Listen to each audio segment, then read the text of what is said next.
ದೊಡ್ಡ ಗೌಡ್ರಿ ಹೆಂಡತಿ ಅರ್ಶನ ಕುಂಕುಮ ಕರಿಯಕ್ ಬಂದಿದ್ರು. ಅವ್ರ ಮಗಳು ಅನಿತಾಗೆ ಸಂಜೆಗೆ ನಿಶ್ಚಿತಾರ್ಥನಂತೆ. ನಮ್ ನಂದಿನಿ ನಿಮ್ಮನೆ ಸೊಸೆಯಾಗಿ ಬರ್ತಾ ಇರೋದು ನನಗ್ ತುಂಬಾ ಸಂತೋಷ. ನಂದಿನಿ ವಿಜಯ್ ಒಬ್ರನ್ನೊಬ್ರು ಇಷ್ಟಪಟ್ಟಿದಾರ. ಮಗ 4 ವರ್ಷ ಇದ್ದಾಗ ನಮ್ಮ ಅಪ್ಪ ಹೋಗ್ಬಿಟ್ರು, 6 ವರ್ಷ ಇದ್ದಾಗ ಅಮ್ಮ ಹೋಗ್ಬಿಟ್ರು, ಈ ಕಡೆ ನಮ್ಮ ಮಾವನು ಹೋಗ್ಬಿಟ್ರು. ನೀನು ಮಾಡ್ತೀಯ ಅಂತಂದ್ರೆ ನಾನ್ ನಿನಗ್ ಪಾತ್ರ ಕೊಡ್ತೀನಿ ಅಂತ ಅಂದ್ಬಿಡೋದ. ಆ ಕಾಸ್ಟ್ಯೂಮ್ ಕೊಟ್ರಪ್ಪ, ನನಗೆ ಇಷ್ಟವೇ ಆಗದಂತ ಕಾಸ್ಟ್ಯೂಮ್ ಅದು. ನನಗೆ ಆದಿಮಾನವನ ಜೊತೆಗಾತಿ ರೋಲು, ನಾನು ಇದ್ ಮಾಡಕ್ ಆಗೋದಿಲ್ಲ ಅಂತಂದೆ.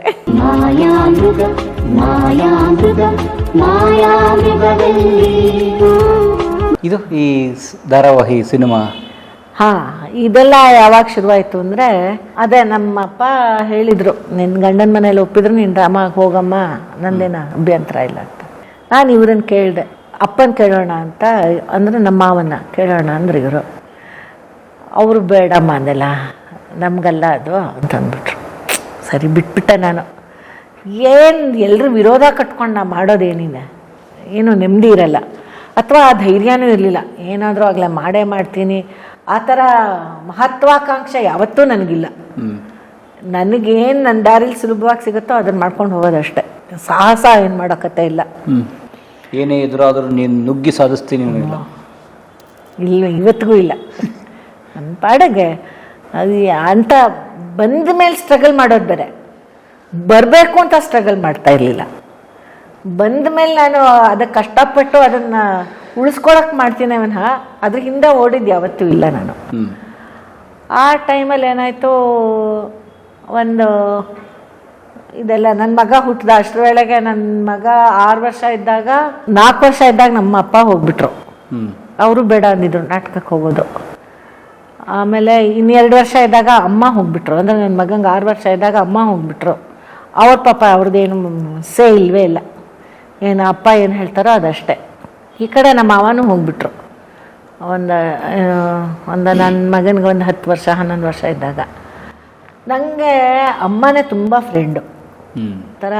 ಎಲ್ಲ ಟೈಮಲ್ಲೂ ನಾನು 5 ಜನದ ಮಧ್ಯೆ ಒಬ್ಬಳೇ ಹೆಣ್ಮಗು ಆಗಿರೋದ್ರಿಂದ ನಂಗೊಂಥರ ಎಲ್ಲ ಏನು ಹೇಳ್ಕೊಳಕ್ಕೂ ಅಮ್ಮನೇ ನನಗೆ. ಅಮ್ಮ ಹೋದಾಗ ನಾನು ಒಂಥರ ಮಂಕ್ ಬಡ್ಕೊಂಡಂಗೆ ಕೂತ್ಕೊಂಡ್ಬಿಟ್ಟಿದ್ದೆ. ಆ ಟೈಮಲ್ಲಿ ನನ್ನ ಮೂರ್ತಿನೇ, ಹೀಗಿದ್ರೆ ಆಗಲ್ಲ ನೀನು, ಇವಾಗ ಯಾರು ನಿನ್ನನ್ನು ಯಾರ್ಯಾರು ಹೋಗಬೇಡ ಅಂದಿದ್ರು ಅವರೆಲ್ಲ ಯಾರೂ ಇಲ್ಲ, ಅವರೇ ಹೋಗ್ಬಿಟ್ರು.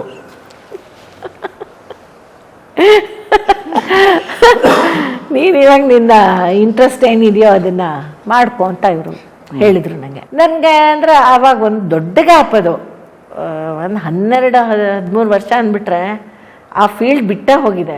ಯಾರಿಗೆ ಗೊತ್ತಿರುತ್ತೆ, ಯಾರ್ಯಾರು ಇದ್ದಾರೆ ಅಂತಲೇ ಗೊತ್ತಿರಲಿಲ್ಲ ನನಗೆ. ಯಾಕೆಂದರೆ ನಮ್ಮಣ್ಣ ಲಕ್ನೋ ಹೊರಟೋಗಿದ್ರು, ಡೆಲ್ಲಿ ಲಕ್ನೋ ಹೊರಟೋಗಿದ್ರು. ಸೊ ಈ ಫೀಲ್ಡಲ್ಲಿ ಯಾರು ಇದ್ದಾರೆ ಅಂತಲೇ ನಂಗೆ ಗೊತ್ತಿರಲಿಲ್ಲ. ಏನು ಮಾಡೋದು, ಹೇಗಾದರೂ ಇದಕ್ಕೊಂದು ಕೊಂಡಿ ಬೆಸ್ಕೋಬೇಕಲ್ಲ ನಾನು ಅಂತ ಹೇಳಿಬಿಟ್ಟು ಅವಾಗ ತಾನೇ ಕರ್ನಾಟಕ ಲೇಖಕಿಯರ ಸಂಘ ಶುರುವಾಗಿತ್ತು. ನಾನು ಇನ್ನೊಬ್ರು ನಮ್ಮ ಅತ್ತಿಗೆ, ಆಮೇಲೆ ಇನ್ನೊಬ್ಳು ಅತ್ತಿಗೆ, ಅವಳು ತುಂಬ ಒಳ್ಳೆ ರೈಟರು, ಡಾಕ್ಟ್ರ್ ಅಣ್ಣ ಇದ್ದಾರೆ ಅಂತ ಹೇಳಿಲ್ವಾ, ಅವರ ಹೆಂಡ್ತಿ ವಸಂತ ಕಲ್ಬಾಗಲ್ ಅಂತ, ತುಂಬ ಒಳ್ಳೆ ರೈಟರ್ ಅವಳು. ಅವಳು ಆವಾಗ ಉದಯೋನ್ಮುಖ ಬರಹಗಾರ್ತಿ. ನಾವು 3 ಜನ ಕರ್ನಾಟಕ ಲೇಖಕಿಯರ ಸಂಘಕ್ಕೆ ಮೆಂಬರ್ ಆದ್ವಿ, ಆಜೀವ ಸದಸ್ಯರಾದ್ವಿ. ನನ್ನ ಪರ್ಪಸ್ ಬೇರೆ ಇತ್ತು, ಅಲ್ಲಿ ಎಲ್ಲರೂ ಬರ್ತಾರೆ, ಕಾಂಟ್ಯಾಕ್ಟ್ ಸಿಗುತ್ತೆ, ಹೇಗಾದರೂ ನೋಡೋಣ ಅಂತ. ಯಾಕೆಂದರೆ ಯಮುನಾ ಮೂರ್ತಿ ಇದ್ದರು, ನಾಗಮಣಿ ಹೆಸರಾವ್ ಅವರು, ಆಮೇಲೆ ಶಾಂತಾ ನಾಗರಾಜ್ ಅಂತ, ಆಮೇಲೆ ಕಮಲಾ ಬಾಲು ಅಂತ, ಅವರೆಲ್ಲ AIR ಅಲ್ಲಿ ನಾಟಕದ ಇದ್ರೊಳಗಿದ್ದವರು, ಅವರೆಲ್ಲ ಅಲ್ಲಿದ್ದರು.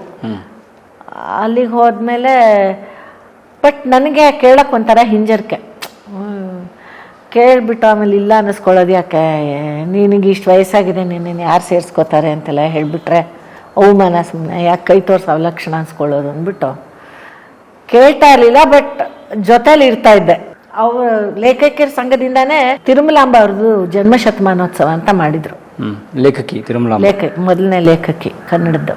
ಅದ್ರ ಪ್ರಯುಕ್ತ ಅವರೊಂದು ಇದು ಏನು ರವೀಂದ್ರ ಕಲಾಕ್ಷೇತ್ರದಲ್ಲಿ ಅವ್ರದ್ದೇ ನಾಟಕ ಮಾಡಿದ್ರು, ಬ್ಯಾರಿಸ್ಟರ್ ರಾಮಚಂದ್ರ ಅಂತ. ಆ ನಾಟಕ ಮಾಡಿಸಿದವರು ನ್ಯಾಷನಲ್ ಕಾಲೇಜ್ ಪ್ರಿನ್ಸಿಪಲ್ ಆಗಿದ್ದ ಗೀತಾ ರಾಮಾನುಜಮ್ ಅಂತ. GR ಮೇಡಮ್ ನನಗೆ ಅವರೇ ನಾಟಕಕ್ಕೆ ಬುನಾದಿ ಹಾಕಿದ್ದು. ಅಂದರೆ ಕಾಲೇಜಲ್ಲಿ ಬೀಜ ಸುವರ್ಣ ಅಂತ ನನ್ನ ಸೈಕಾಲಜಿ ಲೆಕ್ಚರರು ಮತ್ತು ನನ್ನ ಕನ್ನಡ ಲೆಕ್ಚರರು, ಅವರು ತುಂಬ ನನಗೆ ಹೆಲ್ಪ್ ಮಾಡ್ತಾಯಿದ್ರು. ಯಾಕೆಂದರೆ ಒಳ್ಳೆ ಪಾತ್ರಗಳನ್ನು ಕೊಡೋದು, ನನ್ನ ಕನ್ನಡನ ಶುದ್ಧ ಮಾಡಿಸೋದು, ಉಚ್ಚಾರಣೆ ಹೇಗಿರಬೇಕು ಅದನ್ನೆಲ್ಲ ತಿದ್ದಿ ತೀಡಿ ಎಲ್ಲ ಮಾಡಿದ್ದವ್ರು ಅವರು. ಬಟ್ ಅದೆಲ್ಲ ಕಾಲೇಜ್ ಲೆವೆಲ್ಗೆ ಮುಗ್ದೋಯ್ತು. ಸ್ಕೂಲ್ ಲೆವೆಲಲ್ಲಿ ರತ್ನಮ್ಮ ಮಿಸ್ ಅಂತ ಒಬ್ಬರಿದ್ರು. ಅವರಂತೂ ಬಹುಶಃ ನನ್ನಲ್ಲಿ ಈ ಒಂದು ಟ್ಯಾಲೆಂಟ್ ಇದೆ ಅಂತ ಗುರುತಿಸಿದ್ದು ಅವರೇನೆ, ರತ್ನಮ್ಮ ಮಿಸ್ ಅನ್ನೋರು. ಯಾಕೆಂದರೆ ಅವರು ಅದನ್ನು ಒಂದು ಸ್ವಲ್ಪ ಸಸಿಗೆ ನೀರು ಹಾಕದೆ ಹೋಗಿದ್ದಿದ್ರೆ ನಾನು ಈ ಮಟ್ಟಕ್ಕೆ ಬರ್ತಾ ಇರಲಿಲ್ಲ ಅಂತ. ನಾನು ಯಾವ ಮಟ್ಟನೋ ನನಗೆ ಗೊತ್ತಿಲ್ಲ, ಒಟ್ಟಲ್ಲಿ ಜನ ಏನೋ ಒಬ್ಳಿದಾಳೆ ಇಂಥ ಫೀಲ್ಡಲ್ಲಿ ಇದ್ದಾಳೆ ಅಂತ ಗುರ್ತಿಸೋ ಮಟ್ಟಕ್ಕೆ ನಾನು ಬರ್ತಾ ಇರಲಿಲ್ಲ. ಅವರು ನನಗೆ ತುಂಬ ಒಳ್ಳೆ ಪ್ರೋತ್ಸಾಹ ಕೊಟ್ಟು ಆ ಚಿಕ್ಕ ವಯಸ್ಸಲ್ಲೇ ತುಂಬ ನಾಟಕಗಳು ಮಾಡಿಸೋರು, ಹಾಡು ಹೇಳ್ಸೋರು, ಡ್ಯಾನ್ಸ್ ಮಾಡಿಸೋರು. ಪ್ರತಿಯೊಂದು, ನಾನು ಇನ್ನೊಬ್ಳು ವೈಜಯಂತಿ ಮಾಲೆ ಅಂತ ನನ್ನ ಫ್ರೆಂಡು, ನಾವಿಬ್ಬರು ಇಲ್ಲದೆ ಇರೋ ಪ್ರೋಗ್ರಾಮೇ ಇರ್ತಾ ಇರಲಿಲ್ಲ. ಎಲ್ಲ ಪ್ರೋಗ್ರಾಮ್ಸಲ್ಲೂ ನಾವು ಇರ್ತಿದ್ವಿ. ನೀ ನಮಗ್ ಮಾಡಿರೋದು ಮೋಸ ಅಲ್ಲ, ದ್ರೋಹ ಅಲ್ಲ, ಅನ್ಯಾಯಮ್ಮ, ಘೋರವಾದ ಅನ್ಯಾಯ. ಇದು ಒಂದು ಅದು ಹೇಗೆ ಅಡ್ಜಸ್ಟ್ ಮಾಡ್ಕೋತಿದ್ವೋ ಗೊತ್ತಿಲ್ಲ. ಹೋಗಿ ಬೇಗ ಡ್ರೆಸ್ ಚೇಂಜ್ ಮಾಡ್ಕೊಳ್ಳೋದು, ಗ್ರೂಪ್ ಸಿಂಗಿಂಗಿಗೆ ಬರೋದು, ಹೋಗಿ ಬೇಗ ಡ್ರೆಸ್ ಚೇಂಜ್ ಮಾಡ್ಕೊಳ್ಳೋದು, ಡ್ರಾಮಾ ಮಾಡೋದು, ಆಮೇಲೆ ಹೋಗೋದು ಕೊರವಂಜಿ ಡ್ಯಾನ್ಸ್ ಅಂತೆ, ಅದು ಇದು ಅಂತ ಹೇಳಿಬಿಟ್ಟು ಅದು ಆ ಥರ ಪ್ರತಿಯೊಂದರೊಳಗೂ ನಾವು ಇರ್ತಾಯಿದ್ವಿ. ಅದು ರತ್ನಮ್ಮ ಮಿಸ್ ಆದರೆ ಕಾಲೇಜಿಗೆ ಬಂದಮೇಲೆ ಈ ಸುವರ್ಣ ಮಿಸ್ ಅಂತ, ಅವ್ರು ಸೈಕಾಲಜಿ ಲೆಕ್ಚರರು, ಅವರು ನಮ್ಮ ಸಿ ಎನ್ ಮಂಗಳ ಮತ್ತು ನಮ್ಮ ಕನ್ನಡ ಲೆಕ್ಚರರು ವಸಂತ್ ಕುಮಾರ್ ಅಂತ. ಅವರು ಒಂಥರ ಅದನ್ನು ಬೆಳೆಸಿದ್ರು, ಒಂದು ಮಟ್ಟಕ್ಕೆ ಗಿಡ ಬೆಳೀತು. ಅದಾದಮೇಲೆ ನಿಂತು ಹೋಗಿತ್ತಲ್ಲ ಬೆಳವಣಿಗೆ, ಏನೂ ಇರಲಿಲ್ಲ. ಅದಾದಮೇಲೆ ನನಗೆ ಸಿಕ್ಕಿದವರು ಗೀತಾ ರಾಮಾನುಜಂ. ಆವತ್ತು ರವೀಂದ್ರ ಕಲಾಕ್ಷೇತ್ರದಲ್ಲಿ ನಾಟಕ ಬ್ಯಾರಿಸ್ಟರ್ ರಾಮಚಂದ್ರ ಅಂತ, ತಿರುಮಲಾಂಬ ಅವರು ನಾಟಕ ತುಂಬ ಚೆನ್ನಾಗಿ ಮಾಡಿದರು. ಬಹುಶಃ ಕಾಲೇಜ್ ಹುಡುಗರೆ ಅಂತ ಕಾಣುತ್ತೆ, ನ್ಯಾಷನಲ್ ಕಾಲೇಜ್ ಹುಡುಗರೆ ಅನಿಸುತ್ತೆ. ನಾಟಕ ತುಂಬ ಚೆನ್ನಾಗಿತ್ತು. ಆಮೇಲೆ ನನಗೆ ಅವರು ಕಡೆಗೆ ಅನೌನ್ಸ್ ಮಾಡ್ತಾರಲ್ಲ, ನಿರ್ದೇಶನ ಶ್ರೀಮತಿ ಗೀತಾ ರಾಮಾನುಜಂ ಅಂತ. ಅರೆ, ಲೇಡಿ ಡೈರೆಕ್ಟ್ರು, ಓಹೋ ಇದು ಸ್ವಲ್ಪ ಪರವಾಗಿಲ್ಲ. ನಂಗೆ ಅವ್ರು ಯಾರು ಅಂತ ಗೊತ್ತಿಲ್ಲ. ನಾನು ಅವ್ರನ್ನ ಹೋಗಿ ಕೇಳಿದ್ರೂ ಅವ್ರಿಲ್ಲ ಅಂದ್ರೂ ನನಗೆ ಅವಮಾನ ಆಗಲ್ಲ ಅನ್ನೋದೊಂದು ಖಾತ್ರಿ ಆಯಿತು. ಡ್ರಾಮಾ ಎಲ್ಲ ಮುಗಿದ್ಮೇಲೆ ಹೋದೆ, ಗ್ರೀನ್ ರೂಮ್ಗೆ ಹೋದೆ. ನಮಸ್ಕಾರ ಮೇಡಮ್, ನಾನು ವಿದ್ಯಾಮೂರ್ತಿ ಅಂತ. ನನಗೆ ಡ್ರಾಮಾ ತುಂಬ ಚೆನ್ನಾಗಿತ್ತು ಮೊದಲೇ ಹೇಳಿದೆ. ಮಾತು ಶುರು ಮಾಡಬೇಕಲ್ಲ, ಎಲ್ಲ ತುಂಬ ಚೆನ್ನಾಗೂ ಇತ್ತು. ಬಟ್ ಹೇಳಿದೆ, ಹೌದಮ್ಮ ಇಷ್ಟ ಆಯ್ತಾ ಅಂತಂದರು. ಹ್ಞೂ ತುಂಬ ಇಷ್ಟ ಆಯಿತು. ಏನು ನೀನು ಮಾಡ್ತೀಯಾ ಅಂತಂದ್ಬಿಟ್ರು. ಅರೆ ಇದೇನು ಹಿಂಗೆ ಕೇಳ್ಬಿಟ್ರಾ? ಹ್ಞೂ ಮಾಡೋಕ್ಕೇನೋ ಇಷ್ಟ ಇದೆ ಮೇಡಮ್, ಆದರೆ ನಂಗೆ ಮದುವೆ ಆಗಿದೆ, ಮಗು ಆಗಿದೆ, ನನ್ನನ್ನು ಯಾರು ಸೇರಿಸ್ಕೋತಾರೆ ಮೇಡಮ್ ಅಂತ.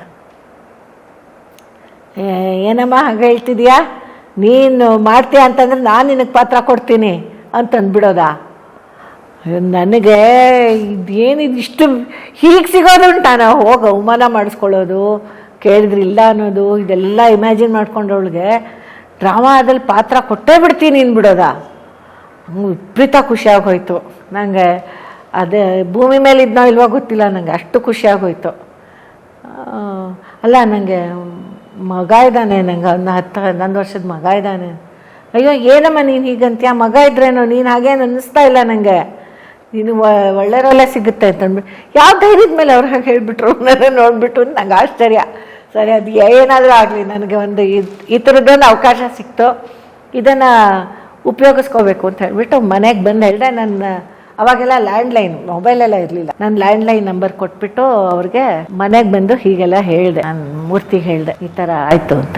ಹೌದೇನೆ, ಪರವಾಗಿಲ್ಲ ಬಿಡು, ಹಾಗಾದ್ರೆ ಅವರು ಕರೆದ್ರೆ ಹೋಗು, ಪರವಾಗಿಲ್ಲ ಅಂತಂದರು. ಸರಿ ಆಯಿತು. ನಾನು ಅಷ್ಟಕ್ಕೆ ಖುಷಿ ಪಟ್ಬಿಟ್ಟೆ. ನನಗೇನೋ ಅವ್ರೇನು ಮತ್ತೆ ಕರೀತಾರೆ ಮಾಡ್ತಾರೇನೋ ಯಾವ ನಂಬಿಕೆನೂ ಇರಲಿಲ್ಲ. ಯಾಕೆಂದರೆ ತುಂಬ ಜನ ಹಾಗೆ ಮಾಡ್ತಾರಲ್ವಾ, ಕರಿತೀನಿ ಅಂತಾರೆ, ಏನು ಕರೆಯಲ್ಲ. ನನಗೇನೋ ಒಂದು ಎಷ್ಟು ನಂಬಿಕೆ ಇರಲಿಲ್ಲ. ಒಂದು ವಾರನೋ 10-12 ದಿನನೋ ಆಗಿರಬೇಕು, ಫೋನ್ ಬಂತು. ಫೋನ್ ಬಂದರೆ, ನಾನು ಗೀತಾ ರಾಮಾನುಜಂ, ವಿದ್ಯಾನ ಮಾತಾಡ್ತಿರೋದು ಅಂದರು. ನನಗೆ ಫೋನ್ ಕೈಯಲ್ಲಿ ನಿಲ್ಲಿಸ್ತಾ ಇಲ್ಲ, ಬೀಳೋ ಥರ ಆಗ್ತಾಯಿದೆ, ಅಷ್ಟು ನಡ್ಕ ಫೋನ್ ಮಾಡಿಬಿಟ್ಟಿದ್ದಾರೆ. ಏನು ಕತೆ, ಏನು ಗತಿ, ಏನಿದು ಅಂತ. ಯಾಕೆಂದರೆ ನಾನು ಇದಕ್ಕೆ ಪ್ರಿಪೇರೇ ಆಗಿರಲಿಲ್ಲ. ಏನೋ ಒಂದು ಕಲ್ಲು ಹಾಕಿದ್ದೀನಿ, ಹಣ್ಣು ಬೀಳುತ್ತಾ ಇಲ್ವೋ ಗೊತ್ತಿಲ್ಲ. ಸರಿ ಆಯಿತು, ಹ್ಞೂ ನಾನೇ ವಿದ್ಯಾಮೂರ್ತಿ, ನೋಡಮ್ಮ ನಿಂಗೆ ಒಂದು ಸಿನಿಮಾಗೆ ಪಾತ್ರ ಮಾಡ್ತೀಯ ನೀನು ಅಂತ. ಏನು ಸಿನಿಮಾನ? ಹೇಗೆ ಸಿನಿಮಾ? ನಾನಿನ್ನೂ ಡ್ರಾಮಾ ಲೆವೆಲಲ್ಲಿ ಇದ್ದೀನಿ. ಅದು ಡ್ರಾಮಾದಲ್ಲಿ ಎಲ್ಲೋ ಒಂದು ಚಿಕ್ಕ ಪಾತ್ರ, ಇವ್ರು ಸಿನಿಮಾ ಕೇಳ್ಬಿಟ್ಟಿದಾರಲ್ಲ, ನನಗೇನೋ ನಾ ಹೀರೋಯಿನೇ ಆಗ್ಬಿಟ್ಟೆ ಅಂತ ಭಾರಿ ಖುಷಿ ಆಗೋಯ್ತು. ಆಮೇಲೆ ಅಂದ್ರೆ ಸಿನಿಮಾದಲ್ಲಿ ಮಾಡೋಕ್ಕೆ ಒಂಚೂರು ಭಯ ಆಯಿತು. ಆಮೇಲೆ ಕೇಳ್ಬಿಟ್ಟು ಹೇಳ್ತೀನಿ ಅಂತ ಹೇಳ್ಬಿಟ್ಟು ಫೋನ್ ಇಟ್ಬಿಟ್ಟು ಇವ್ರನ್ನ ಕೇಳಿದೆ, ಸಿನಿಮಾದಲ್ಲಂತೆ ಅಂತ. ಸಿನಿಮಾದಲ್ಲ, ಸರಿ ಅದೇನು ವಿಚಾರಿಸು ನೋಡು ಅಂತ ಅಂದ್ಬಿಟ್ಟು ನಮ್ಮ ಹತ್ರ ಫೋನ್ ಮಾಡಿದೆ. ಹೌದಮ್ಮ, ಜಿ.ವಿ. ಅಯ್ಯರು ಸಿನಿಮಾ ಮಾಡ್ತಾ ಇದ್ದಾರೆ, ಭಗವದ್ಗೀತೆ ಅಂತ, ಸಂಸ್ಕೃತದ ಸಿನಿಮಾ, ಮಾಡ್ತೀಯ ನೀನು ಅದರೊಳಗೆ ಅಂತ. ಜಿ.ವಿ. ಅಯ್ಯರಲ್ಲಿ ನಾನೆಲ್ಲಿ, ನಾನು ಅವ್ರ ಸಿನಿಮಾದಲ್ಲಿ ಮಾಡೋದು ಮೊದಲನೇ ಸತಿಗೆ. ಸಿನಿಮಾ ಅಂದ್ರೆ ಏನು? ಓ ದೇವ್ರೇ, ನಾನು ಇದು ಇಷ್ಟೆಲ್ಲ ಅದೃಷ್ಟ ನಾನು ನಿನ್ನನ್ನು ಕೊಡು ಅಂತ ಕೇಳಿರ್ಲಿಲ್ಲಪ್ಪ ಅಂತೆಲ್ಲ ಅಂದ್ಕೊಂಡೆ. ಆಮೇಲೆ ನೀನು ಹೋಗಮ್ಮ, ಅವ್ರ ಮನೆಗೆ ಹೋಗೋ, ಅವ್ರನ್ನ ಮೀಟ್ ಮಾಡ್ಕೊಂಡು ಬಾ, ಆಮೇಲೆ ಮಾತಾಡ್ತೀಯಂತೆ ಅಂತ. ಸರಿ, ನಾನು ನನ್ನ ಗಂಡ ಮಗ 3 ಜನ ಅವ್ರ ಮನೆಗೆ ಹೋದ್ವಿ. ಇಲ್ಲೇ ವಿನಾಯಕ ಲೇಔಟಲ್ಲೆಲ್ಲೋ ಅವ್ರ ಮನೆ ಇತ್ತು, ಜಿ.ವಿ. ಅಯ್ಯರ್ ಮನೆ. ಹೋದ್ವಿ, ತುಂಬ ಚೆನ್ನಾಗಿ ಆದರವಾಗಿ ನೋಡಿಕೊಂಡ್ರು. ಅವ್ರ ಹೆಂಡತಿ ಸುಂದರಮ್ಮ ಅಂತ, ಅವರು ತುಂಬ ಚೆನ್ನಾಗಿ ಮಾತಾಡ್ಸಿದ್ರು, ಕುಡಿಯೋಕ್ಕೆ ಹಾಲು ಕೊಟ್ಟರು. ಆಮೇಲೆ ಜಿ.ವಿ. ಅಯ್ಯರ್ ಕೇಳಿದರು, ನಾವು ಅವನಕ್ಕೆ ಸಂಸ್ಕೃತ ಪೇಶ ತೆರಿಯಮ್ಮ ಅಂತಂದ್ರು. ನೀವು ಸಿನಿಮಾಗಳಲ್ಲಿ ಸೈಡ್ ಆಕ್ಟಿಂಗ್ ಮಾಡ್ತೀರಾ ಅಲ್ವಾ? ಮಾರ್ಕೆಟ್ ಹತ್ರ ನೋಡಿದ್ದೀನಿ ಫ್ಲೆಕ್ಸ್ ಅಲ್ಲಿ ನಿಮ್ ಫೋಟೋನ. ಸಂಸ್ಕೃತ ತಗೊಂಡಿದ್ದೆ, 3rd ಲ್ಯಾಂಗ್ವೇಜ್ ಸಂಸ್ಕೃತ. ಮತ್ತು ಒಂದು ಸಂಸ್ಕೃತ ಅಪರಿಚಿತವಾದ ಭಾಷೆ ಏನಾಗಿರಲಿಲ್ಲ. ಸರಿ, ಹಾಂ ಪೇಶತರಿ ವರದು ಅಂತಂದೆ. ಏನಾನು ತೆರಿಮಾ ಅವನಕ್ಕೆ ಅಂತಂದರು. ಅವಾಗ ನಮಗೆ ಬಲ್ಲಾಳ್ ಮೇಷ್ಟ್ರು ಅಂತ ಒಬ್ಬರು ಸಂಸ್ಕೃತದ ಟೀಚರ್ ಇದ್ದರು, ಪ್ರೈಮರಿ ಸ್ಕೂಲಲ್ಲಿ ಅನಿಸುತ್ತೆ. ಆಗ ಬಾಲಬೋಧೆ ಅಂತ ಹೇಳ್ಕೊಡ್ತಾಯಿದ್ರು. ಅದರೊಳಗೊಂದು ಸಣ್ಣ ಪುಟಾಣಿ ಚುಟ್ಕ ಇತ್ತು. ಅದು ಕಾಶಿ ಭೋಜರಾಜನ ಕಾಲದಲ್ಲಿ ಕಾಶಿಲಿ ಸಂಸ್ಕೃತ ಅನ್ನೋದು ಎಷ್ಟು ಜನಸಾಮಾನ್ಯರಲ್ಲೂ ಪ್ರಚಲಿತವಾಗಿತ್ತು ಅಂತಂದರೆ, ಜನಸಾಮಾನ್ಯರು ಕೂಡ ಸಂಸ್ಕೃತದಲ್ಲೇ ಸಂಭಾಷಣೆ ನಡೆಸ್ತಾ ಇದ್ರು ಅನ್ನೋಕ್ಕೆ ಒಂದು ಪದ್ಯ ಹೇಳ್ಕೊಟ್ಟಿದ್ರು ನಮಗೆಲ್ಲ. ಕಾತ್ವಂಬಾಲ ಕಾಂಚನಮಾಲ ಕಸ್ಯಹ ಪುತ್ರಿ ಕನಕಲತಾಯ ಹಸ್ತೆ ಕಿಂತೆ ತಾಡಿಪತ್ರಂ ಕಾವಾರೇಖ ಕಾಕಾಗಾಗ ಅಂತಂದರೆ, ಕಾತ್ವಂಬಾಲ ನೀನು ಯಾರು ಹುಡುಗಿ, ಕಾಂಚನಮಾಲ ಅಂದರೆ ನನ್ನ ಹೆಸರು ಕಾಂಚನಮಾಲ, ಕಸ್ಯ ಪುತ್ರಿ ಯಾರ ಮಗಳು, ಕನಕಲತಾಯ ನನ್ನ ತಾಯಿ ಕನಕಲತಾ ಅಂತ. ಕೈಯಲ್ಲೇನಿದೆ, ಹಸ್ತೆ ಕಿಂತೆ ಕೈಯಲ್ಲೇನಿದೆ, ತಾಡಿಪತ್ರಂ ಅಂದ್ರೆ ಬರೆಯೋ ಹಾಳೆಗಳು. ಓ ಕಾವಾರೇಖಾ ಏನ್ ಬರ್ದಿದ್ಯಾ, ಕಾ ಖಾ ಗಾ ಘ. ವಾವ್, ಒಂದು ಸಂಭಾಷಣೆ ಇದು ಪದ್ಯದ ರೂಪದಲ್ಲಿ. ಅಲ್ಲ, ಅಷ್ಟು ಸರಳವಾಗಿತ್ತು ಸಂಸ್ಕೃತ. ಆಕ್ಚುಲಿ ಇದೇ ತರ ನಡ್ಕೊಂಡು ಬಂದಿದ್ದಿದ್ರೆ ಆ ಕಾಲದಿಂದಾನು ನಮ್ಮ ರಾಷ್ಟ್ರ ಭಾಷೆನೇ ಸಂಸ್ಕೃತ ಆಗಿರ್ತಿತ್ತು. ಈಗ ಹಿಂದಿ ಹೇರಿಕೆ ಅದು ಇದು ಅನ್ನೋ ಒಂದು ಜಂಜಾಟಗಳೇ ಇರ್ತಾ ಇರಲಿಲ್ಲ. ಎಷ್ಟು ಚೆನ್ನಾಗಿರ್ತಿತ್ತು ಅಂತ ನಂಗೆ ಅನ್ಸುತ್ತೆ. ಈಗಲೂ ಇಲ್ಲಿ ಯಾವ್ದಾದ್ರು ವಿಜಯವಾಣಿನಲ್ಲಿ ಸಂಸ್ಕೃತ ಪಾಠ ಅಂತ ಬರುತ್ತೆ, ಗುರುಕುಲ ಅಂತ. ಅದನ್ನ ಓದ್ತಿದ್ರೆ ಎಷ್ಟು ಸರಳವಾಗಿದೆ ಸಂಸ್ಕೃತ. ನಾವು ಯಾಕೆ ಇದನ್ನ ಮರ್ತು ಬಿಟ್ವಿ ಅಂತ ತುಂಬಾ ಖೇದವಾಗುತ್ತೆ. ಅಷ್ಟು ಚೆನ್ನಾಗಿತ್ತು. ಅದನ್ನ ಅವ್ರ ಮುಂದೆ ಹೇಳ್ದೆ, ಅವರು ಖುಷಿ ಆಗೋಯ್ತು. ಪರವಾಗಿಲ್ಲ ನಡಿ ಅಂತಂದ್ರು ಅವರು. ಅಷ್ಟು ಅವ್ರಿಗೆ ಆಪ್ಯಾಯ ಆಗೋಯ್ತು ಅದನ್ನ ಹೇಳಿದ್ದು. ಬಂದ್ಬಿಟ್ರು.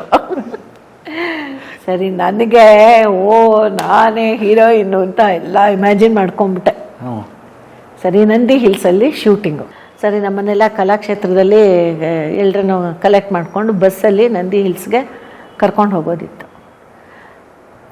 ಆ ಕಾಸ್ಟ್ಯೂಮ್ ಕೊಟ್ರಪ್ಪ, ಅದೇ ಫಸ್ಟು.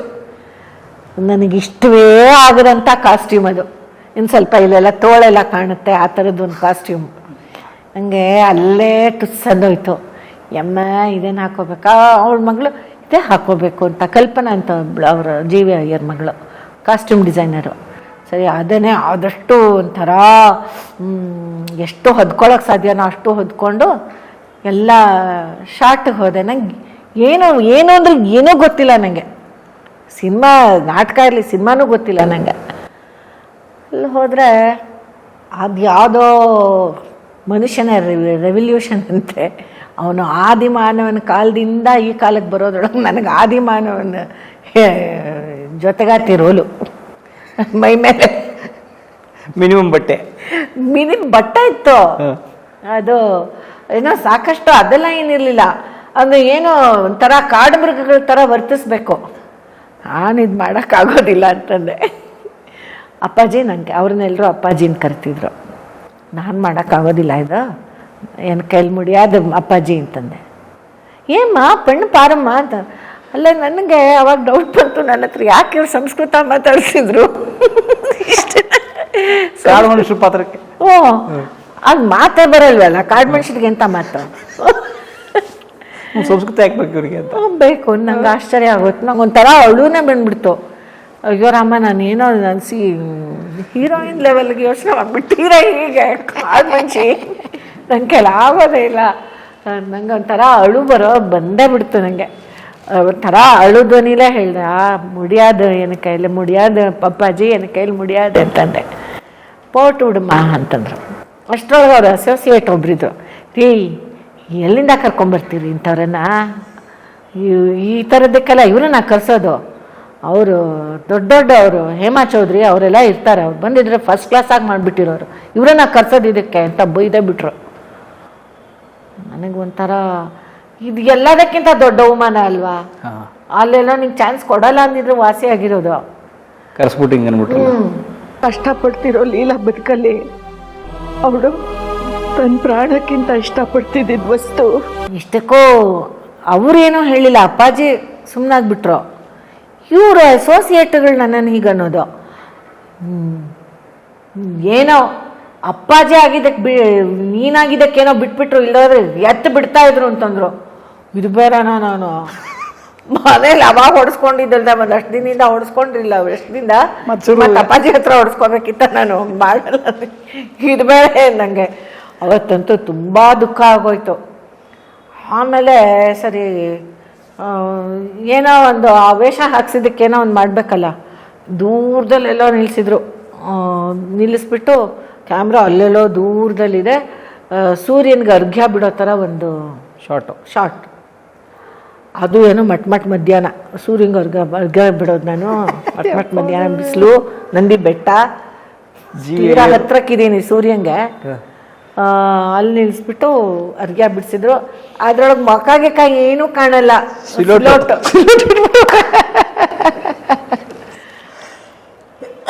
ನಂಗೆ ಅದು ಗೊತ್ತಿಲ್ಲ, ಅದೆಲ್ಲ ಹಂಗಾಗುತ್ತೆ ಅಂತ ನನಗೆ ಗೊತ್ತಿಲ್ಲ. ನಾನು ಹೀರೋಯಿನ್ ಲೆವೆಲಿಂದ ಇಳಿದ್ಬಿಟ್ಟಿದ್ದೆ, ಪಾತಾಳಕ್ಕೆ ಬಿಟ್ಬಿಡಿ, ಇದೇನೋ ಕಾಣುತ್ತೆ ಅಂತ ತುಂಬ ಆಸೆ ಇತ್ತು. ಆಮೇಲೆ ಸಿನಿಮಾ ಬಂತ, ಎಲ್ಲಿ ಎಲ್ಲಿ ಎಲ್ಲಿ ಎಲ್ಲಿ ತುಡುತ್ತೆ, ಎಲ್ಲೂ ಕಾಣಲಿಲ್ಲ. ಆಮೇಲೆ ಎಲ್ಲೋ ಸುಮ್ಮನೆ ಒಂದು ಕೈ ಹೀಗೆ ಬಂತು, ಓ ನಾನೇ ಅದು ಅಂತ ಆಮೇಲೆ ಇದೆಲ್ಲ ತಗೊಂಬಂದು ನಾನು ನಮ್ಮ ಜಿಯಾರಿಗೆ ಹೇಳಿದೆ, ಹೀಗಾಯ್ತು ಮೇಡಮ್ ಅಂತ. ಹೋಗಲಿ ಬಿಡು ವಿದ್ಯಾ, ಸಾರಿ, ನನಗೂ ಈ ಥರ ಗೊತ್ತಿರಲಿಲ್ಲ, ಆಯಿತು ಬಿಡು, ಅಷ್ಟು ದೊಡ್ಡವ್ರದ್ದು ಪರಿಚಯ ಆಯಿತಲ್ಲ ಅಂತ. ಅದು ಹೌದು, ಆದರೆ ನಂಗೆ ಆ ಥರ ಪಾತ್ರ ಎಲ್ಲ ಮಾಡೋಕ್ಕೆ ಇಷ್ಟ ಇಲ್ಲ ಅಂತಂದೆ. ಆಯಿತು, ನಂಗೆ ಅರ್ಥ ಆಗುತ್ತೆ ಬಿಡು ಅಂತಂದ್ಬಿಟ್ಟು, ನೀ ಯೋಚನೆ ಮಾಡಬೇಡ, ನಾನೇ ನಿನಗೆ ಪಾತ್ರ ಕೊಡ್ತೀನಿ ಅಂತಂದ್ರು. ಆಗ ಅವರು ಯಶೋಧರ ಅಂತ ನಾಟಕ ಮಾಡಿಸ್ತಾಯಿದ್ರು, ಮಾಸ್ತಿ ವೆಂಕಟೇಶ್ ಅಯ್ಯಂಗಾರ್ದು, ನಡುಗನ್ನಡದಲ್ಲಿರೋ ಅಂಥದ್ದು. ಅದರೊಳಗೆ ಯಶೋಧರ ಪಾತ್ರ ಮಾಡು ಅಂದ್ಬಿಟ್ರು ನನ್ನ. ಬುದ್ಧನ ಹೆಂಡತಿ. ಅದು ಇಡೀ ನಾಟಕ ಯಶೋಧರಂದು ಮೇನ್ ರೋಲ್ ಅದು. ನಂಗೆ ಶಾಕ್ ಆಗೋಯ್ತು. ಅಲ್ಲ, ಹೇಳಿ ಕೇಳಿ ಮಾಸ್ತಿ ವೆಂಕಟೇಶ್ ಅಯ್ಯಂಗಾರ್ ನಾಟಕ, ಯಶೋಧರ ಇಡೀ ನಾಟಕ ಯಶೋಧರ ಪಾತ್ರ ಮೇಲೆ ನಿಂತಿದೆ. ನಡುಗನ್ನಡ, ನಂಗೆ ನಾಟಕವೇ ಹೊಸದು, ಇನ್ನು ನಡುಗನ್ನಡ ಎಲ್ಲಿಂದ ಬರಲಿ? ನನಗೆ ತುಂಬ ಭಯ ಆಗೋಯ್ತು. ಬೇಡ ಮೇಡಮ್, ನಂಗೆ ಖಂಡಿತ ನಾ ಮಾಡೋಕ್ಕಾಗಲ್ಲ ಇದನ್ನು. ಅಲ್ಲ ವಿದ್ಯಾ, ಕೊಟ್ಟಿದ್ದೆಲ್ಲ ಬೇಡ ಅಂತಿದ್ರು, ನಿಂಗೆ ಆಮೇಲೆ ಏನು ಕೊಡಲಿ ನಾನು ಅಂತಂದರು. ಮೇಡಮ್, ಒಂದು ಪುಟಾಣಿ ಪಾತ್ರ ಕೊಡಿ, ಇದೆಲ್ಲ ಇಷ್ಟೆಲ್ಲ ಬೇಡ ದೊಡ್ಡದು, ಯಾಕೆಂದರೆ ಡ್ರಾಮಾ ಕೆಟ್ಟೋದ್ರೆ ನಿಮಗೂ ಕೆಟ್ಟ ಹೆಸರು, ನನಗಿನ್ನು ನನ್ನ ಭವಿಷ್ಯನೇ ಇರೋದಿಲ್ಲ. ನನಗೆ ಟ್ರಯಲ್ ಇದು ಫಸ್ಟ್ ಟೈಮ್ ಮಾಡ್ತಿರೋದಲ್ವ, ಆಮೇಲೆ ನೀವೇನು ಕೊಟ್ಟರು ಮಾಡ್ತೀನಿ, ದಯವಿಟ್ಟು ಇಷ್ಟು ದೊಡ್ಡ ಪಾತ್ರ ಬೇಡ ಅಂತಂದೆ. ಆಮೇಲೆ ಅದರೊಳಗೆ ಅಮ್ರಪಾಲಿ ಪಾತ್ರ ಇತ್ತು, ಅದನ್ನು ಮಾಡಿದೆ. ಫಸ್ಟ್ ಶೋನಲ್ಲಿ ಅದನ್ನು ಮಾಡಿದೆ ನಾನು. ನಡುಗನ್ನಡ ಅಂತ ಏನು ಸುಲಭದ್ದಲ್ಲ ಅದು. ಯಾಕೆಂದರೆ ನಮಗೆ ನಾನು ಕಾಲೇಜಲ್ಲಿ ಓದ್ತಾ ಇದ್ದಿದ್ದಾಗ ಅದನ್ನೆಲ್ಲ ಓದ್ತಾ ಇದ್ವಿ ವಿನಃ ಆಮೇಲೆ ಅದರದ್ದೆಲ್ಲ ಅಭ್ಯಾಸ ಇರಲೇ ಇಲ್ಲ. ಅದನ್ನು ಕಲ್ತ್ಕೊಂಡು ಮಾಡಿದೆ. ಬಟ್ ಫಸ್ಟ್ ಶೋಗೆ ಎಲ್ಲರೂ ಚೆನ್ನಾಗಿ ಮಾಡಿದ್ಲು, ಪರವಾಗಿಲ್ಲ ಅಂತೆಲ್ಲ ಒಂದು ಪಾಸಿಟಿವ್ ರೆಸ್ಪಾನ್ಸ್ ಬಂತು. ಅದಾದಮೇಲೆ ನನ್ನನ್ನೇ ಯಶೋಧರ ಪಾತ್ರಗೆ ಇದು ಮಾಡ್ಕೊಂಬಿಟ್ರು. ನಾನೇ ಮಾಡ್ತಾಯಿದ್ದೆ. ಸುಮಾರು ಶೋಸ್ ಆಯ್ತದು, ಒಂದು 25-30 ಶೋಸ್ ಆಯ್ತದು. ದೂರದರ್ಶನದಲ್ಲಿ ಇವತ್ತಿಗೂ ಬರುತ್ತದು ಯಶೋಧರದು. ಯಾಕೆಂದರೆ ಅಲ್ಲಿ ಡ್ರಾಮಾ ಡಿಪಾರ್ಟ್ಮೆಂಟ್ನವರು ಅದನ್ನು ಮಾಡಿಸಿದ್ರು, ಯಶೋಧರ ಅಂತ ಅದು ಮಾಡ್ತಿದ್ರು. ಆಮೇಲೆ ಅವರೇ ನನ್ನನ್ನು ಉಪಾಸನೆ ಸೀತಾರಾಮ್ ಗೊತ್ತಾ, ಹಳೇ ವೆಟ್ರನ್ ಆಕ್ಟರ್, ಉಪಾಸನೆ ಸಿನಿಮಾದಲ್ಲಿ ಆರ್ತಿ ತಂದೆ. ಹೌದು, ಗುರು ಗುರು ಗುರು ಗುರು. ನಾನು ವೀಣೆ ಕಲ್ತ್ರೆ ಅವ್ರ ಹತ್ರನೇ. ಅವ್ರದ್ದು ಒಂದು ಪರಸ್ಪರ ಅಂತ ಟ್ರೂಪ್ ಇತ್ತು.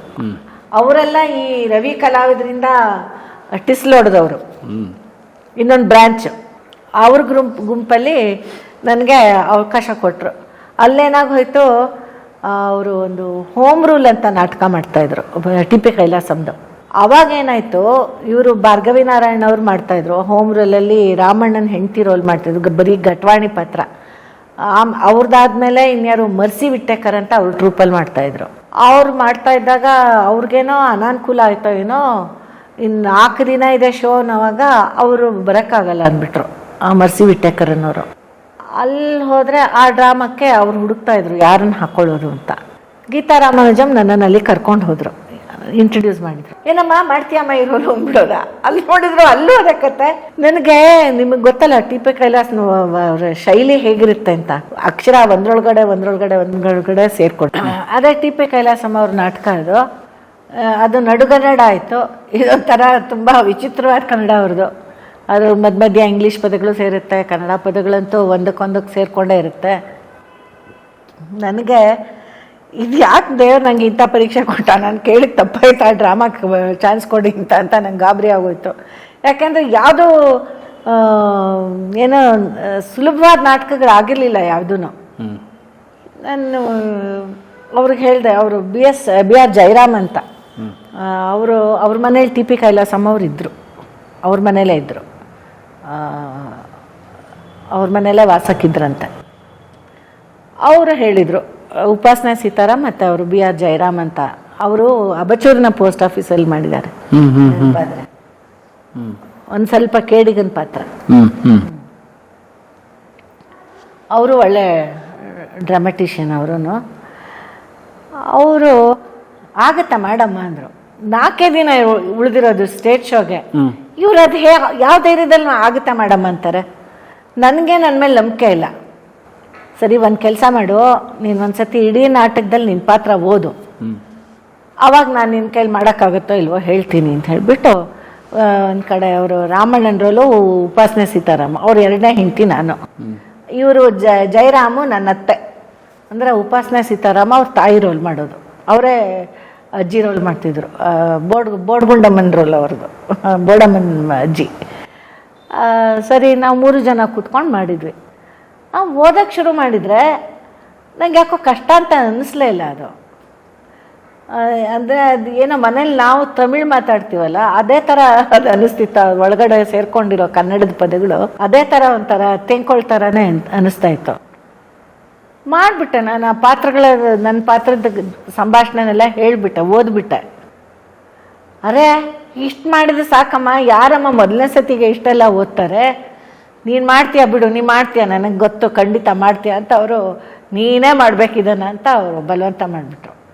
ಸರಿ, ನಾನಂತೂ ಪರೀಕ್ಷೆಗೂ ನಾನು ಯಾವತ್ತೂ ಹಾಗೆಲ್ಲ ಓದಿದ್ದವಳಲ್ಲ. ನಾವು ಎಂಥ ದೊಡ್ಡ ದೊಡ್ಡ ಪರೀಕ್ಷೆಗೂ ನಾವು ಓದ್ದವಳಲ್ಲ. ಮನೆಗೆ ಬಂದು ಬೆಳಗ್ಗು ರಾತ್ರಿ ಊಟ ತಿಂಡಿ ಬಿಟ್ಟು ಕೂತ್ಕೊಂಡು ಆ ಸಂಭಾಷಣೆಗಳನ್ನು ಗಟ್ಟಿ ಮಾಡಿಕೊಂಡು ದಿನ ನಾನು ಮೆಜೆಸ್ಟಿಕ್ಕಾಗೆ, ನಮ್ಮ ಬಳೆಪೇಟೆಯಿಂದ ಮೆಜೆಸ್ಟಿಕ್ಕಿಗೆ ನಡ್ಕೊಂಡು ಹೋಗಬೇಕು ಬಸ್ ಹಿಡಿಯೋಕ್ಕೆ. ಅಲ್ಲಿಂದ ಇವರು ಮನೆ ಇದ್ದಿದ್ದು ಸಾರಕ್ಕಿ ಲೇಔಟ್, ಸಾರಕ್ಕಿನ ಜಯನಗರ ಹತ್ರ ಇರೋದು, ನ್ಯಾಷನಲ್ ಕಾಲೇಜಿಂದ ಮುಂದಕ್ಕೆ. ಉಪಾಸನೆ ಸೀತಾರಾಮ್ ಅವ್ರ ಮನೇಲಿ ರಿಹರ್ಸಲ್ಸ್ ಆಗ್ತಾಯಿತ್ತು. ಅವ್ರ ಮನೆಗೆ ಬರಬೇಕಿತ್ತು. ನಾನು ಅಲ್ಲಿಂದ ಬಸ್ ಹಿಡ್ಕೊಂಡು ಇಷ್ಟು ದೂರ ಬಂದು ಇಲ್ಲಿ ಪ್ರಾಕ್ಟೀಸ್ ಮುಗಿಸ್ಕೊಂಡು ಮನೆಗೆ ಹೋಗೋಳಕ್ಕೆ ಸುಮಾರು 10:30 ಬಸ್ ಹಿಡ್ಕೊಂಡು. ಇವರು ಎಲ್ಲಿ ಮೈಸೂರು ಬ್ಯಾಂಕ್ ಹತ್ರ ಇವ್ರು ಬರ್ತಾಯಿದ್ರು ನನ್ನನ್ನು ಪಿಕ್ ಮಾಡೋಕ್ಕೆ. ಆಮೇಲೆ ನನ್ನನ್ನು ಕರ್ಕೊಂಡು ಮನೆಗೆ ಹೋಗ್ತಾಯಿದ್ರು. ಇದಿಷ್ಟು ನಾನು ಮನೆ ನೋಡಿ, ಏನಾದರೂ ಒಂದು ಇಷ್ಟ ಆಗಿರೋ ವಿಷಯ ಅಂತಂದರೆ ನಾವು ಯಾವ ಕಷ್ಟಕ್ಕೂ ಸಿದ್ಧವಾಗಿರ್ತೀವಿ. ಅದೇ ನಂಗೆ ಓದೋಕ್ಕೆ ಇಷ್ಟ ಇರಲಿಲ್ಲ, ನಾ ಕಷ್ಟನೇ ಪಡಲಿಲ್ಲ, ತಪ್ಪಿಸ್ಕೊಳ್ಳೋಕ್ಕೆ ರೆಡಿಯಾಗಿ ಯಾವಾಗಲೂ ಇರ್ತಿದ್ದೆ. ಇಲ್ಲಿ ನನಗೆ ಅದೊಂದು ಸಿಕ್ಕಿದ್ದನ್ನು ನಾನು ಒಂದು ಸ್ವಲ್ಪನಾದರೂ ಪ್ರೂವ್ ಮಾಡಿ ತೋರಿಸ್ಬೇಕು ಅನ್ನೋ ಒಂದು ಛಲ ಬಂದ್ಬಿಡ್ತು. ಸರಿ ಆಯಿತು. ಅದು ಆಮೇಲೆ ಜಯರಾಮ್ ಅವರು ನಮಗೆ ಬರೀ ನಾಟಕದಲ್ಲಿರೋ ಸಂಭಾಷಣೆ ಹೇಳೋದಲ್ಲ, ಅವರು ಮಧ್ಯದಲ್ಲಿ ತಮ್ಮದು ಸೇರಿಸ್ಬಿಡೋರು ಆನ್ ಸ್ಟೇಜ್. ಲೈವಲ್ಲಿ ನಾವು ಅದಕ್ಕೂ ಪ್ರಿಪೇರ್ ಆಗಬೇಕು. ಯಾಕೆಂದ್ರೆ ಅವ್ರು ಏನು ಹೇಳ್ತಾರೋ ನಮಗೆ ಗೊತ್ತಿರಲ್ಲ, ಅವ್ರಿಗೇನು ತೋಚುತ್ತೋ ಅದನ್ನು ಹೇಳಿಬಿಡೋರು. ಅದಕ್ಕೆ ನಾವು ಸರಿಯಾಗಿ ಉತ್ತರ ಕೊಟ್ಟು ನಮ್ಮ ಸಂಭಾಷಣೆನೂ ಜ್ಞಾಪಕ ಇಟ್ಕೊಂಡು ಕ್ಯೂ ವರ್ಡ್ ಸಿಗ್ತಾ ಇರಲಿಲ್ವಲ್ಲ ಅವಾಗ. ಆದರೆ ಅದಾದಮೇಲೆ ಇದು ಹೇಳಬೇಕು ಅನ್ನೋದು ಅದ್ರ ಹಿಂದಿನ ಜ್ಞಾಪಕ ಇಟ್ಕೊಂಡು ಮುಂದಿನ ನಾವು ಹೇಳಬೇಕು. ಮಧ್ಯದಲ್ಲಿ ಇವ್ರ ಚೇಷ್ಟೆಗೂ ನಾವು ಉತ್ತರ ಕೊಡಬೇಕು. ಇಷ್ಟೆಲ್ಲನೂ ಮಾಡಿದೆ ನಾನು. ಎಲ್ರಿಗೂ ಖುಷಿ ಆಗೋಯ್ತು. ಪರವಾಗಿಲ್ಲಮ್ಮ, ನೀನು ನಂಬಿದ್ದಕ್ಕೆ ಕೈ ಕೊಡಲಿಲ್ಲ, ನೀನು ನಿಭಾಯಿಸ್ಬಿಟ್ಟೆ ಅಂತ ಹೇಳ್ಬಿಟ್ಟು ಆ ಶೋ, ಅದು ಆ ನಾಟಕದ್ದು ಸುಮಾರು ಶೋಸ್ ಆಯಿತು. ಆಮೇಲೆ ಗೀತಾರಾಮಾನುಜಮ್ ಅವರೇನೆ ದಾಸ ಪುರಂದರ, ನಾದ ಜ್ಯೋತಿ ಮುತ್ತುಸ್ವಾಮಿ ದೀಕ್ಷಿತ್ರ ಇದೆಲ್ಲ ಸಂಗೀತ ರೂಪಗಳು ಅವರೇ ಬರೆದು ನಿರ್ದೇಶನ ಮಾಡಿದರು. ಇದು ಕೂಡ ಎಲ್ಲನೂ ಸುಮಾರು ಒಂದು ಒಟ್ಟಾರೆ ಎಲ್ಲ ಒಂದು ಸೇರಿ ಒಂದು 500 ಸ್ಟೇಜ್ ಶೋಸ್ ಆಗಿದೆ ನಾ ಮಾಡಿರೋ ಡ್ರಾಮಾದೆಲ್ಲ ಸೇರಿ. ಸೂಪರ್. That after 37. ಹಾಂ, ಅಲ್ಲ 37ಇಂದ ಇಲ್ಲಿವರೆಗೂ. ಅದೇ 37 ವರ್ಷ ಆದ್ಮೇಲೆ ಶುರು ಮಾಡಿರೋದು. ಹಾಂ, ಶುರು ಮಾಡಿದ್ದು ನೋಡಿ. ಆಯಿತು, 31 ವರ್ಷ ಆಯಿತು ನಾನು ಬಂದು ಇಲ್ಲಿಗೆ, ಈ ಫೀಲ್ಡಿಗೆ ಬಂದು. ಬಣ್ಣ ತಿಂದು ಸಿಹಿ ಹಣ್ಣ ಕೊಡುವ ಮರ ನೀಡಿ ನೀಡಿ ಮುಕ್ತ. ಕಲಾ ಮಾಧ್ಯಮದ ಎಲ್ಲಾ ಎಪಿಸೋಡುಗಳು ನಿಮಗೆ ಸಿಗಬೇಕು ಅಂತಂದ್ರೆ ಕಲಾ ಮಾಧ್ಯಮ ಯೂಟ್ಯೂಬ್ ಚಾನೆಲ್ನ ಸಬ್ಸ್ಕ್ರೈಬ್ ಮಾಡಿ, ಬೆಲ್ ಐಕಾನ್ನ ಕ್ಲಿಕ್ ಮಾಡಿ, ತಪ್ಪದೇ ಮಾಡಿ. ಸ್ನೇಹಿತರೆ, ಕಲಾ ಮಾಧ್ಯಮದ ಎಲ್ಲ ಸಂದರ್ಶನಗಳನ್ನು ನೀವೀಗ ಓದಬಹುದು. www.kalamadhyama.com ಈ ವೆಬ್ಸೈಟ್ಗೆ ವಿಸಿಟ್ ಮಾಡಿ ಇಂಟರ್ವ್ಯೂಗಳನ್ನು ಓದಿ. ಓದುವ ಸಂಸ್ಕೃತಿ ಹೆಚ್ಚಾಗಲಿ. ಧನ್ಯವಾದ.